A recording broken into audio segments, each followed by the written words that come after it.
Give it up now for Greg Tindale.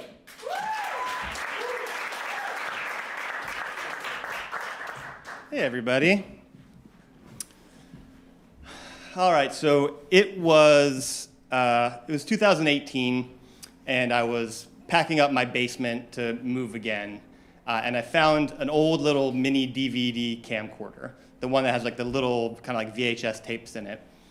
And I hadn't seen this camcorder for probably a dozen years. It had just been sitting in a box in the basement. So, I was feeling nostalgic about the move, thinking about all the different neighborhoods I've lived in, all the people, that I've kind of left behind. So I was like, let's just take a look at and see what's on this tape and, see what it is. So I open up the viewfinder and I hit play. And it starts with a video of a political rally. And I was like, well, I never went to this rally. I don't know what this is. And then I remembered that 12 years earlier, I had lent the camcorder to my neighbor. And he gave it back. And I was like, oh, yeah, I forgot. This isn't even my tape. So I was like, well, let me just see what else is on it. I'll fast forward to the end, and then I hit play. So I'm looking at the viewfinder, and it's suddenly filled with a giant penis. And now, I couldn't name whose penis it was by sight, but I could definitely see my neighbor's wife coming at it completely naked. So I slammed the viewfinder shut, and I was like, oh no.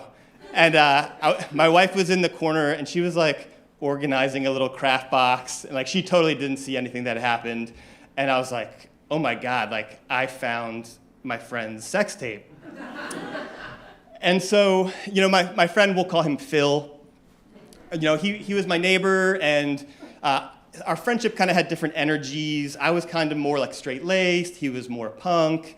And when I moved away, we really didn't keep up the friendship. And I don't know, maybe I'm a bad friend for not keeping in touch. So it had been over a decade since I had seen this guy. And so now I had to figure out, what am I supposed to do with this tape? Because for any of you who grew up and went through puberty before the internet, there's a divide. If you went through puberty after the internet, naked people and sex is everywhere. You don't have to go and look and find it. It just exists on every screen in the world. I went through puberty before the internet, and the only way that you saw naked people was if you found it in a cardboard box, in magazines, in a forest next to an abandoned log cabin.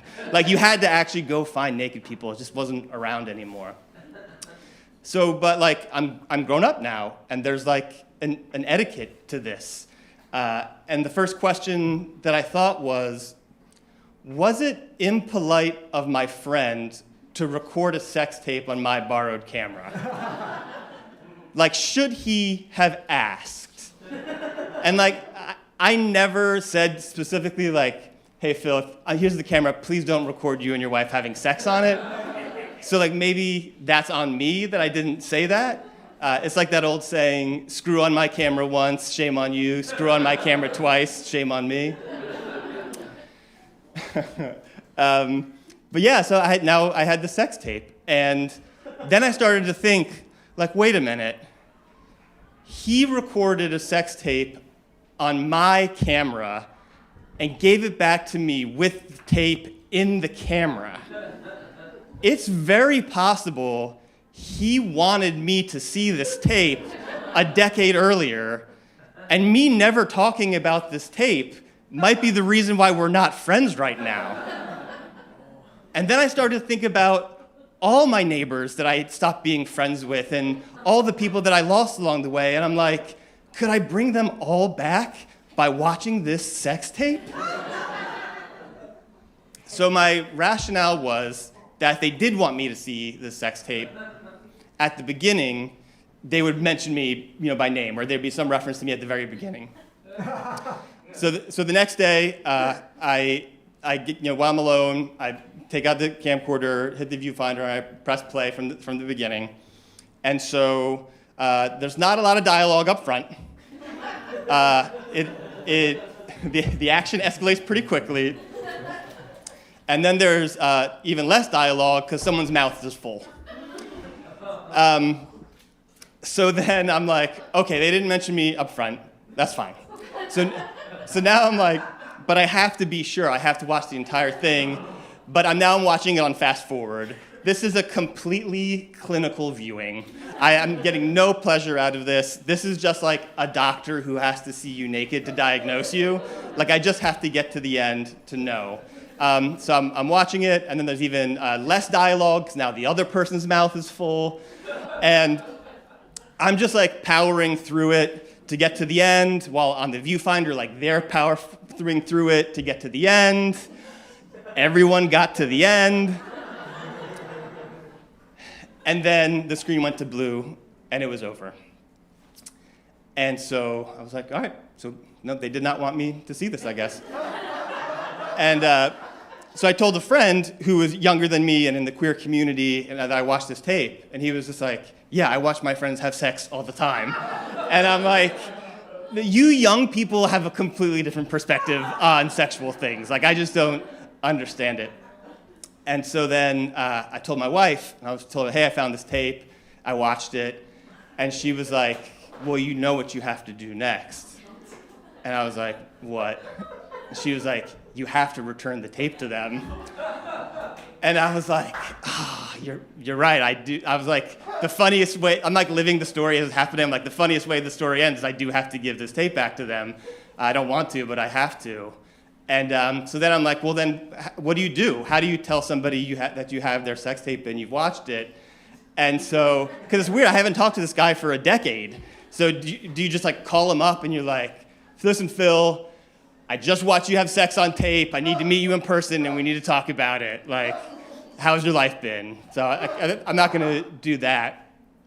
And then I was thinking, well, I could just like take the tape and just like leave it at the front door of his house and not even say that I had it, and he'll just like wonder how it happened. But then I was like, but that's risky, because what if he knows that it was me that had it, and then he just thinks I've been watching his sex tape for like a decade? And I just, in a fit of rage, I was like, I can't watch my friend have sex anymore. I got to give this tape back. And then I just like dropped the tape on the porch. I think that's not going to do it. And then I was like, well, what if I leave it and say, hey, I found this tape. I think it might be yours, but I don't mention that there's anything sex on it. And then he might be like, oh, hey, kids, family movie night. Let's go like watch like this video. I was like, no, I have to let him know that there's something on this tape. So what I decided to do is I write a note. And on the note, it says, hey, Phil, I was going through my basement. I found this camcorder. This tape was yours. There's some sensitive material on it. I thought you might want it returned. Signed, Greg. So I put the note, I put the camcorder, I put the tape all into a box. I seal the box, and I decided I'm going to go drop it off on his front porch. So, I drive over to my old neighborhood, and I'm just, at this point I'm like reminiscing, I'm thinking about all the friends and all the different houses that I used to know. I'm now imagining all of them having sex.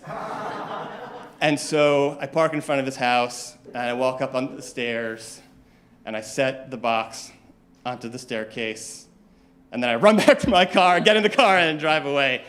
I was like, okay, I did it. I'm good. I've like fulfilled my end of the bargain. So then the next day, I get a Facebook message from my friend, and I'm going to read you the message right here. LOL! Exclamation point. Thanks for the blast from the past! Exclamation point. Everyone needs an unearthed sex tape in their lives! Exclamation point, exclamation point. I hope you enjoyed watching it! Exclamation point. Holy Jesus on a popsicle stick! Exclamation point, exclamation point, exclamation point. I am still laughing, period. And then he continues, well, I think we are going to make another sex tape tonight. Triple exclamation point. My wife was watching it and was like, damn, I looked good. LOL. We'll leave a copy on your porch with a note, more sensitive material. And it was really nice to connect with my friend again. And it's good to know that friendship exists beyond time, distance, and sex tapes. Thank you.